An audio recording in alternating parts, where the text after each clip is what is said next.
ঘরে যখন তোমার ছোট বাচ্চা থাকবে আর তোমার চিন্তা থাকবে কি টিফিন করে দেবো রোজ রোজ, তখনই মাথার মধ্যে এই সমস্ত আইডিয়াগুলো আসে। প্রথমে চিকেনগুলোকে একটু লম্বা লম্বা করে শেপ করে কেটে নিয়েছি। তারপর ওর মধ্যে একটু লবণ, লেবু আর আদা রসুন বাটা দিয়ে আমি আর একটু গোলমরিচ দিয়ে আমি এটাকে ম্যারিনেট করে কিছুক্ষণের জন্য রেখে দেবো। হ্যাঁ, ঠিক ধরেছ, তবে ফিশ ফিঙ্গার নয়, আজ চিকেন ফিঙ্গার বানাবো। কিছুক্ষণের জন্য একে রেস্টে রেখে দিলাম। তারপর এর মধ্যে একটু ধনেপাতা আর দুটো কাঁচা লঙ্কা বেটে আবারও মাখিয়ে রেখে দেবো।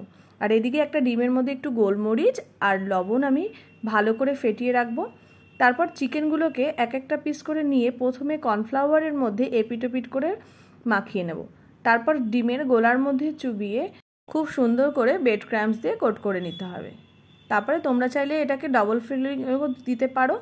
ডিমের গোলার মধ্যে আবারও চুবিয়ে উপর থেকে আরেকটু ব্রেড ক্রাম্বস দিয়ে ঠিক এরকমভাবে শেপ দিয়ে করে নিতে হবে। আরেকটাও আমি এখানে করে দেখিয়ে দিচ্ছি ঠিক কীভাবে করবে। প্রথমে কর্নফ্লাওয়ার, তারপরে ডিমের গোলা, তারপরে ব্রেড ক্রাম্বসের মধ্যে ভালো করে একটা ফিঙ্গারের মতন শেপ দিলেই তৈরি।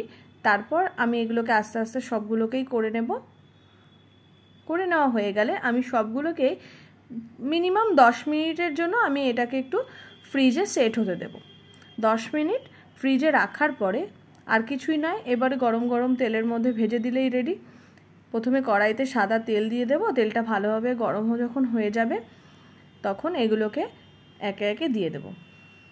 দিয়ে এপিট ওপিট করে ভালো করে ভেজে নিলেই একদম ক্রিস্পি ফিশ ফিঙ্গারের মতন একদম চিকেন ফিঙ্গার রেডি। ঘরে যদি ফিশ কখনোর জন্য না থাকে তখন চিকেন দিয়ে এভাবে বানিয়ে নিতে পারো। ব্যাস, গরম গরম সার্ভ করে দাও। তোমার বাচ্চাও খুশি, তুমিও খুশি। দেখো তো কেমন হলো, জানাতে ভুলবে না কিন্তু।